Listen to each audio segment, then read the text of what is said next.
ॐ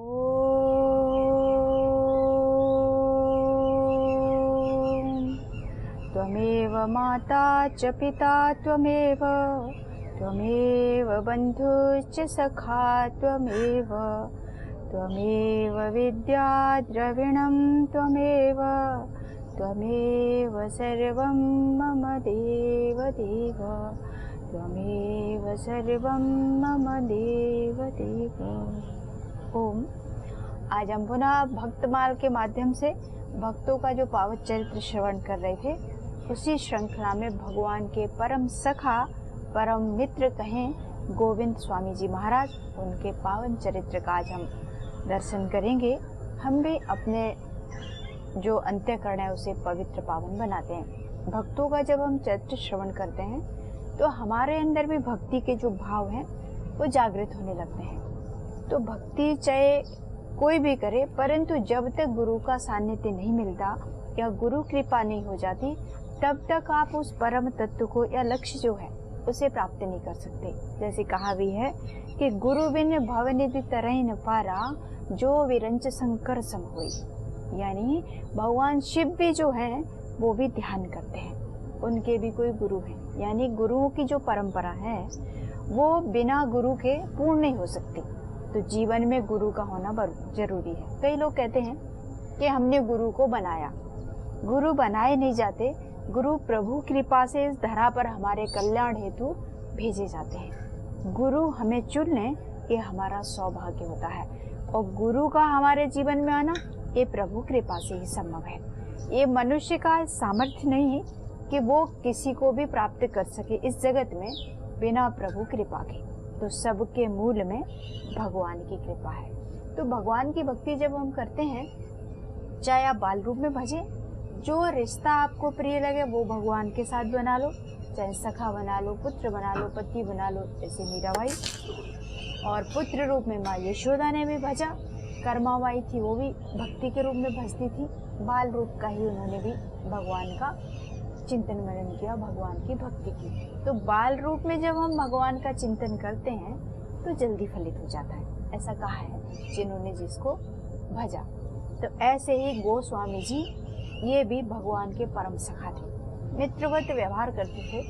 और भगवान कृष्ण गोस्वामी जी के साथ खेलते थे मित्रवत। तो कहा जाता है कि जब उच्च कुल हो, संपदा हो, मतलब बहुत सम्मान हो, ख्याति हो, ऐश्वर्य हो, तो मद आ ही जाता है। तुलसी महाराज ने कहा कि जहाँ प्रभुता वहाँ मद नाही, ऐसा हो नहीं सकता। तो जहाँ प्रभुता है, सत्ता है, सम्मान है, वहाँ मद हो ही जाता है, ये नेचुरली है। तो ऐसे गोस्वामी जी के मन में सब कुछ था उनके पास, पर सत्संग नहीं था। अगर आपके जीवन में सत्संग है और अभाव है सत्संग का जीवन में नहीं है, तो वो आपको अनुभूति कराता है। अगर सत्संग है तो प्रभु की अनुभूति होगी, और सत्संग का अभाव है तो उसकी भी अनुभूति हो जाती है। तो ऐसे ही गोस्वामी जी जो थे वो भगवान की प्राप्ति का जो मन में लक्ष्य था, उसके लिए गुरु की खोज के लिए निकल पड़े। वृंदावन में पहुंचे, यमुना तट पर जब पहुंचे गोस्वामी जी, वहाँ पर बैठे थे ध्यान साधना में और कर्म कांड भी कर रहे थे। जो यज्ञ आदि जो उनको करना था सब कर रहे थे। जब गोविंद स्वामी जी ने गोस्वामी जी को ये सब करते हुए देखा तो उनके मन में एक खिन्नता आ गई कि तो भगवान के परम सखाए मित्र हैं, तो कर्म कांड की क्या आवश्यकता है। ऐसी बात नहीं है। अगर जीवन में आप बहुत कुछ प्राप्त कर लिया, बहुत उपलब्धियां आपको हासिल हो गई हैं, तो जो साधन है उनकी कभी अवहेलना नहीं करनी चाहिए। जैसे यज्ञ करना, अन्य अनुष्ठान करना, ये सब उस परम सत्ता तक पहुंचने के माध्यम है, ये सीढ़ियाँ हैं। तो जिसको जो अनुकूल पड़े उसे अपना लेना चाहिए। ऐसे ही गोस्वामी जी थे, कर्म कांड कर रहे थे। जब गोविंद स्वामी जी ने उनको ये सब करते देखा तो मन में संशय आ गया कि ऐसा क्यों। तो वो गोस्वामी जी के पास जब पहुंचे तो यही प्रश्न कर दिया कि भगवान, आप तो भगवान के परम सखाए परम मित्र हैं, इस सब की आपको क्या आवश्यकता है। जिज्ञासावश मन में प्रश्न था, पूछ लिया। जब आप गुरुओं के पास जाएं या किसी विद्वान की शरण में गए हैं किसी जिज्ञासावश, तो समाधान जरूर होता है। लेकिन कुछ लोग जिज्ञासा मन में नहीं है, बस कौतूहल है या सामने वाले की परीक्षा लेनी है, इस भाव चेतना से होकर के जब प्रश्न करते हैं तो वहाँ उत्तर वो नहीं मिलता जो चाहिए था। तो ऐसे ही उनके मन में प्रश्न आया, जिज्ञासा बस। तो गुरु तो अंदर का भाव जान लेते हैं कि शिष्य के मन में क्या है। गोस्वामी जी समझ गए कि जिज्ञासा बस पूछ रहे हैं। उन्होंने जो सुंदर उत्तर दिया कि जैसे कोई गुलाब की खेती या कोई भी वृक्ष है, कोई पौधा है, उसकी रक्षा के लिए आसपास कांटे होते हैं। गुलाब का पौधा तो सबने देखा होगा। उसके फूल की रक्षा जो है, उसके आसपास जो कांटे हैं वही उसकी रक्षा करते हैं। तो ऐसे ही गोस्वामी जी ने उत्तर दिया कि कर्मकांड जो हैं वो भक्ति रूपी पुष्प की संरक्षण के लिए एक कांटे की तरह है। कि जो भक्ति है, जो भक्ति का पुष्प हमारे अंदर खिला है, उसकी रक्षा करने के लिए एक कर्मकांड रूपी जो कांटे हैं उनका जीवन में होना बहुत जरूरी है। ये सुनकर के उनको अंदर अच्छा लगा। मतलब गुरु जब तक जीवन में नहीं है, आपको रास्ता नहीं मिल सकता। गोस्वामी जी के पास जब वो गए तो गोविंद स्वामी जी के अंतःकरण में जो जिज्ञासा थी पूरी हो गई। और वहाँ जैसे ही उनके सिर पे हाथ रखा गोस्वामी जी ने, उनके अंतःकरण में भक्ति जागृत हो गई। जो सिद्ध पुरुष हैं, जो गुरुजन हैं, उनके सानिध्य में जब शिष्य जाता है और गुरुजनों की जब कृपा हो जाती है तो भक्ति फलित होती है। तो ऐसे ही गोविंद स्वामी जी भगवान को सखा भाव से भजते, मित्रवत, और भगवान भी उनके साथ वार्तालाप करते थे, खेलते भी थे। क्योंकि जैसे भगवान वैसे भक्त, या जैसा भक्त वैसे भगवान। भगवान अपने भक्त की भाव चेतना जो होती है, या उसके मन में जो भाव था प्रभु के लिए, उसे पूर्ण करने के लिए वो हर कार्य करने को तत्पर रहते हैं। जैसे गोविंद स्वामी जी के साथ एक बार भगवान कृष्ण खेल रहे थे, बहुत अद्भुत घटना है। खेलते खेलते भगवान उनको हरा करके भाग लिए। अपना दाव दिया नहीं। जब तक गोविंद स्वामी जी दाव देते रहे तब तक कन्हैया खेले, और जैसे ही उनकी बारी पूरी हुई, भगवान का दाव देने का समय आया तो छोड़ के मैदान भाग लिए मंदिर में। अब तो गोविंद स्वामी पीछे पीछे और भगवान आगे आगे। और जैसे ही प्रभु ने मंदिर में प्रवेश किया, द्वारपालों ने द्वार बंद कर दिया। अब तो गोविंद स्वामी जी को क्रोध आया जम करके कि अब की दोबारा खेलने आएगा तब तो बताऊंगा, दोबारा तो निकलेगा मंदिर से बाहर, मैं यही बैठूं। ब्रिज भाषा बहुत मीठी भाषा है, तो उसी में बात करते थे। गोविंद स्वामी जी गुस्से में आकर के वहीं पर बैठ गए। अब प्रभु अंदर मंदिर में तो बैठे हैं, लेकिन बड़े थरथरा रहे, कांप रहे उनके क्रोध को देख करके। तो गोस्वामी जो हैं पुत्रवत व्यवहार करते थे भगवान के साथ, छोटा अपना बच्चा समझते थे गोस्वामी जी। तो गोस्वामी जी मंदिर में गए, देखे कि भगवान पसीना पसीना पूरा साक्षात दर्शन देते थे प्रभु। तो देखा ऐसा हालत क्यों है? बोले वो गोविंदा बैठा है लठ लेके मारने के लिए द्वार पे, तो इसीलिए मैं डर के मारे मेरी ये दशा हो गई। तो कोई बात नहीं, तुम बाहर नहीं निकलना, अंदर ही खेलना। क्योंकि गोस्वामी जी अपना पुत्र के रूप में भगवान को भजते थे। तो पुत्र की रक्षा करना पिता की जिम्मेदारी होती है। ऐसे ही गोस्वामी जी बोले अंदर खेलना, आप बाहर मत निकलना। गोविंदा बाहर बैठा है, बैठा रहना। बोलते नहीं, गोविंदा के बिना तो मुझे भी यहाँ अंदर बिल्कुल शांति नहीं है, बिल्कुल आनंद नहीं आ रहा उसके बिना। तो गोस्वामी जी मुस्कुरा गए और भोग लगा करके बाहर आए। तो गोस्वामी जी जब गोविंद स्वामी जी से मिले तो उन्होंने कहा कि क्या हुआ, पता तो सब चल गया था उनको। बोले ऐसे ऐसे आपका सपूत मेरे साथ खेल रहा था और उसका दाव देने की बारी आई तो भाग के मंदिर में घुस गए हो और द्वारपालों को भी सिखा दियो कि इसको अंदर ना आने देना, कभी तो बाहर निकलेगा। गोस्वामी जी मुस्कुरा के वहाँ से निकल गए। बोले तो वो तो अंदर ही खेलेंगे, बाहर नहीं आएंगे। बोले कभी तो बाहर निकलेगा, तो करना क्या है, कैसे फैसला हो। गोस्वामी जी से बोले गोविंद स्वामी जी, उसको बोलो वो आगे मेरे सिर झुकाएगा तभी मैं उसके साथ खेलूंगा। अब एक भक्ति भगवान को झुका सकता है। जब ये शब्द सुने तो गोस्वामी जी मुस्कुरा गए। अब भगवान तो भगवान, जब भक्त कोई संकल्प लेता है उसे पूरा करना प्रभु अपना सौभाग्य समझते हैं। भक्त के अधीन है भगवान, वो परम सत्ता है, इस ब्रह्मांड को चलाने वाली परम चैतन्य शक्ति है जो कि एक भक्त के आगे पराधीन है। ऐसे ही गोविंद स्वामी जी परम सखा थे। अब तो वहाँ लठ लेकर के बैठे हुए हैं। भगवान अंदर मंदिर में परेशान बेचैन कि कब मिलूं गोविंद स्वामी जी से, क्योंकि परम सखा थे दोनों। अब जब जाके कन्हैया को ये बात बताई कि ऐसे ऐसे गोविंद स्वामी जी ने शर्त रखी है, आप सिर झुकाओ तो गोविंद आपके साथ खेले। बोले हमें हर शर्त मंजूर है। भगवान कृष्ण आए उनके आगे हाथ जोड़ के सिर झुकाया। अब तो गोविंद स्वामी जी की खुशी की सीमा नहीं रही, क्योंकि मित्र हैं। अब मित्र के आगे झुके तो प्रसन्नता तो होती है। अब तो गोविंद स्वामी जी की खुशी का ठिकाना न रहा, अति प्रसन्न कि आखिर गोविंदा झुक गया। ऐसे करके तो भक्त और जो भगवान है उनकी अद्भुत क्रीड़ाएं होती हैं। ऐसे ही निकुंज निधिवन है एक वृंदावन में, वहाँ भी ऐसे ही कहा जाता है कि वहाँ के जो वृक्ष हैं, लता पताएं हैं, दिन में तो वो पेड़ पौधे बन जाते हैं और साक्षात प्रभु रात्रि को वहाँ रास करने के लिए आते हैं। वो सारे वृक्ष कोई साधारण नहीं, वो गोपी और गोपियां हैं। जब रात होती है तो वो गोपी गोपिकाओं का रूप धारण करके भगवान कृष्ण और राधा रानी स्वयं साक्षात आते हैं, ऐसे कहा जाता है। और वहाँ के जो वृक्ष हैं उनको कोई काटता भी नहीं, ना उनकी टहनियों को तोड़ते हैं। क्यों? क्योंकि वो पेड़ पौधे साधारण नहीं, वो गोपी और ग्वालाई है। तो उस वन की ये महिमा है। ऐसे ही गोविंद स्वामी जी एक दिन वृंदावन में वास था उनका, मल्हार गा रहे थे बैठ के आंखें बंद करके। संसार में जो लोग आसपास होते हैं देखने वाले, उनको केवल एक हाड़ मास का ये शरीर का व्यक्ति ही दिखेगा। वो भक्त जो होता है, भक्तों को पहचानना बड़ा कठिन है, बहुत अद्भुत होता है उनका जीवन। एकदम साधारण से साधारण होते हैं, ढूंढना कठिन होता है। तो ऐसे गोविंद स्वामी जी एक दिन मल्हार गा रहे आंख बंद करके, बड़ी धूम में थी। गोस्वामी जी वहां से गुजरे, गाते गाते वो थोड़ा शांत हो गए, बोले थोड़ा ताल लो।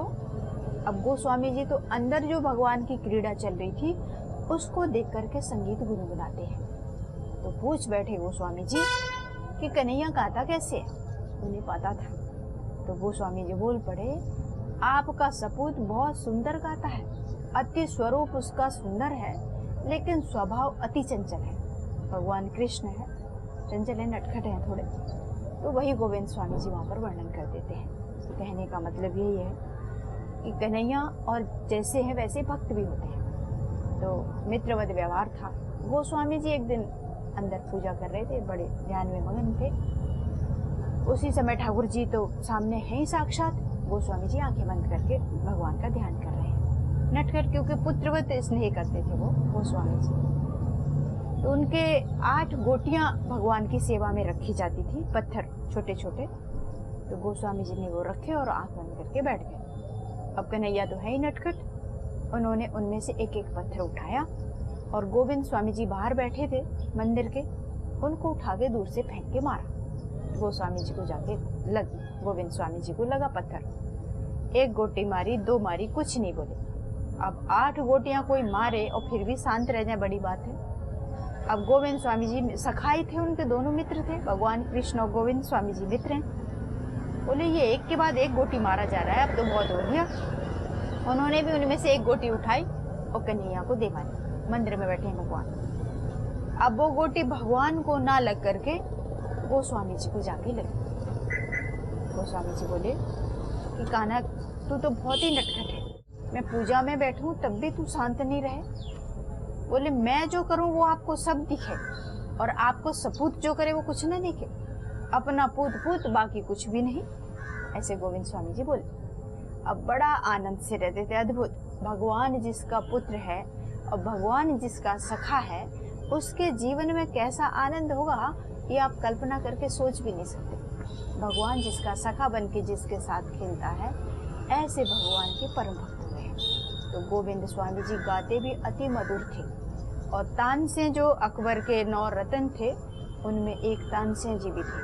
तानसेन भी बहुत मधुर गाते थे, बड़े विख्यात अपने संगीत के लिए।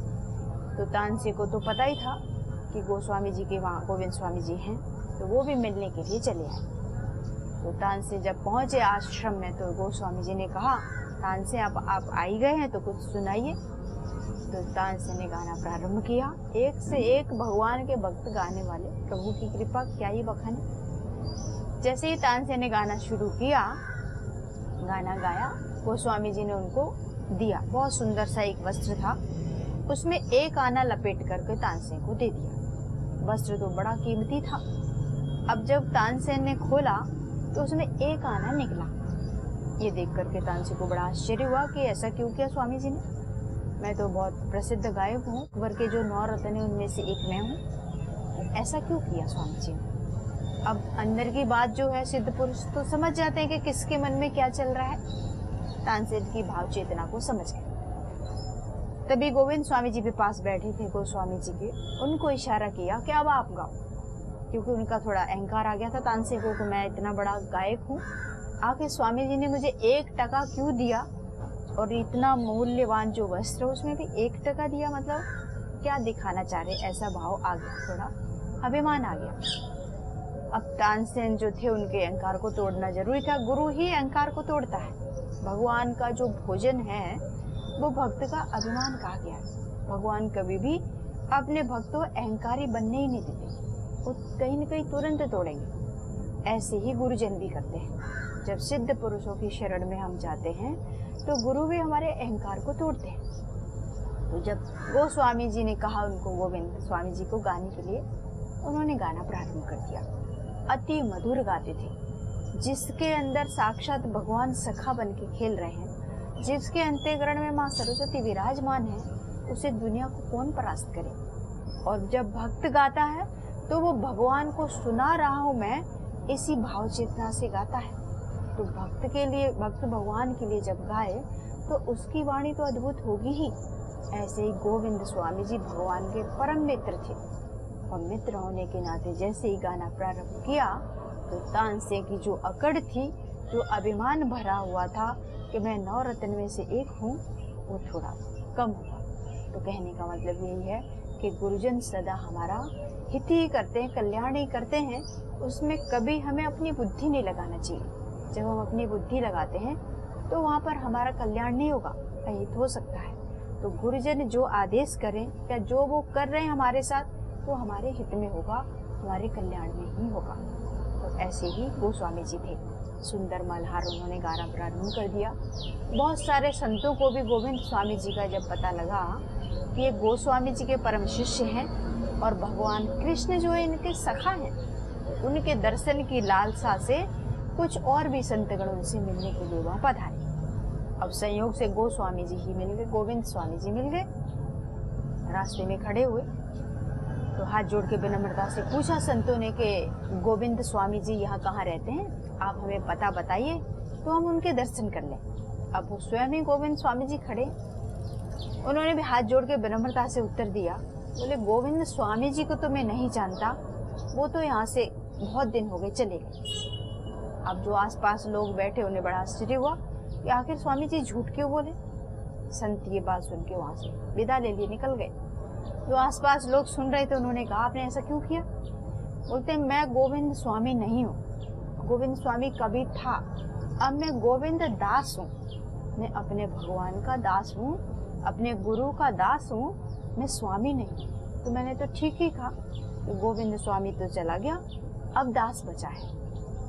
तो अद्भुत लगता है बाहर के लोगों को कि मतलब कई बार ऐसा होता है कि हम बाहर के जो आवरण है या जो वेशभूषा है उसको देख करके हम अंदाजा लगाते हैं कि ये व्यक्ति ऐसा होगा। तो ये हमारी भूल है, खास करके संतों के बारे में या भगवान के जो भक्त हैं उनके बाह्य आवरण को देख करके कभी कोई टिप्पणी मत करना, क्योंकि जो व्यक्ति बाहर से दिख रहा है अंदर से वैसा नहीं होता। ऊपर से अगर कोई कुछ कर रहा है, ज्यादा सजा धजा या अपनी एक अदा में जीने वाला व्यक्ति होता है, तो उसके अंदर का आप अंदाजा नहीं लगा सकते। तो कभी भी टिप्पणी नहीं करना चाहिए, चाहे संत हो चाहे भक्त हो। तो जब भगवान के भक्त कुछ करते हैं तो उनके केंद्र में परमात्मा होता है, वो उसके लिए करते हैं। गाते भी हो तो उसके लिए, खाते भी हो तो उसके लिए, चाल भी उनकी मस्तानी होती है तो प्रभु के लिए, क्योंकि भक्त का जीवन बड़ा अद्भुत, बड़ा निराला होता है। ऐसे ही गोविंद स्वामी जी थे, एक कन्या मिलने के लिए आई उनसे। गोविंद स्वामी जी ने उसकी तरफ एक दृष्टि उठा के नहीं देखा।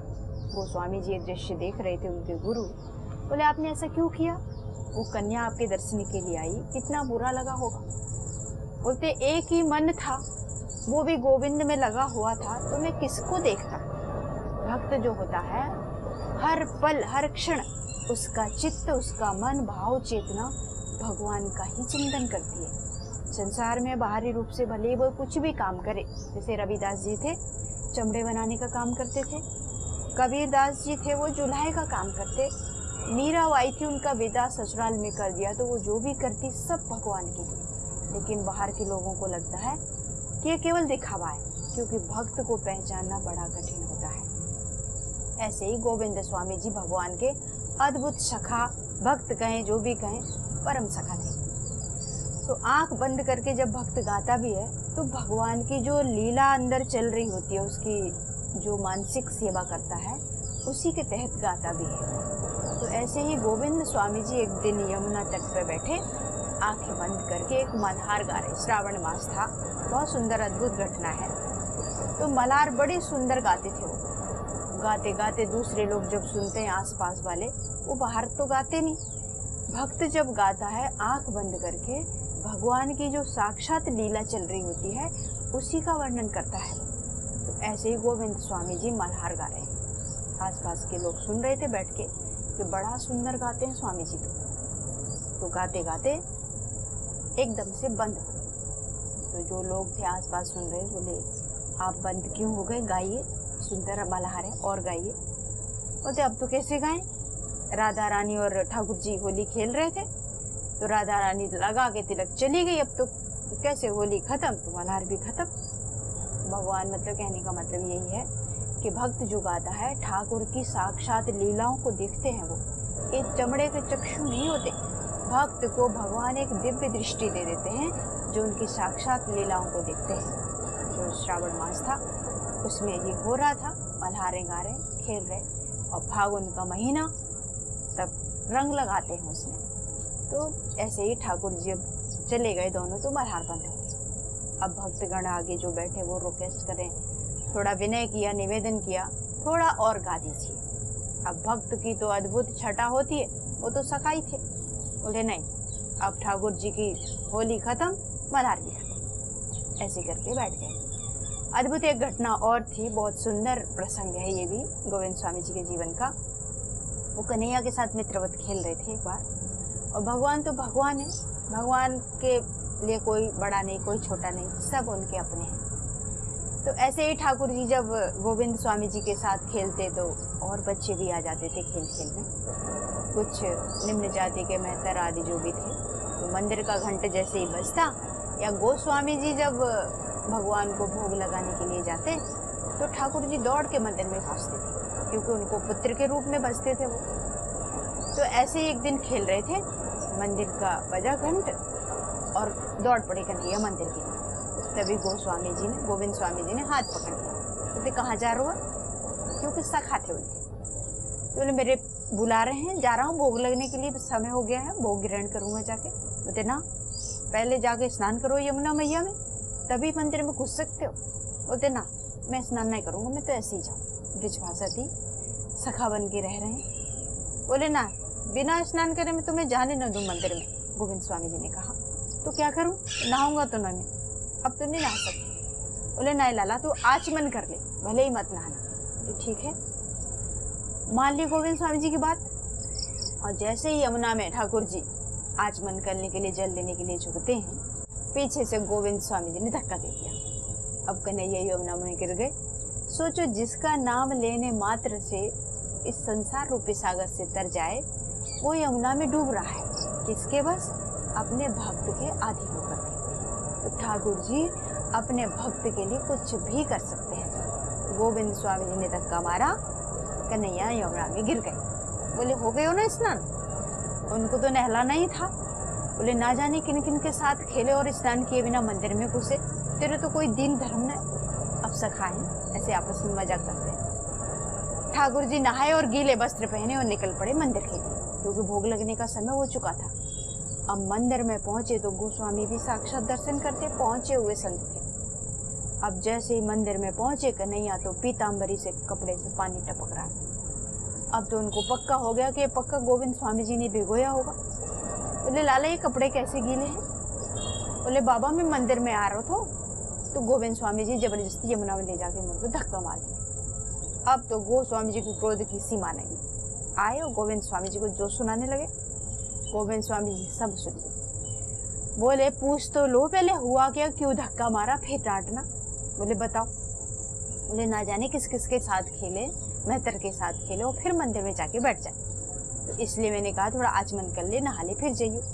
तो ना तो आज मन करे ना नहा, इसलिए मैंने धक्का दे दिया। अब ऐसे भगवान के परम जो सखा होते हैं उनकी लीलाओं का क्या कहना। अब प्रभु किसको चुनते हैं?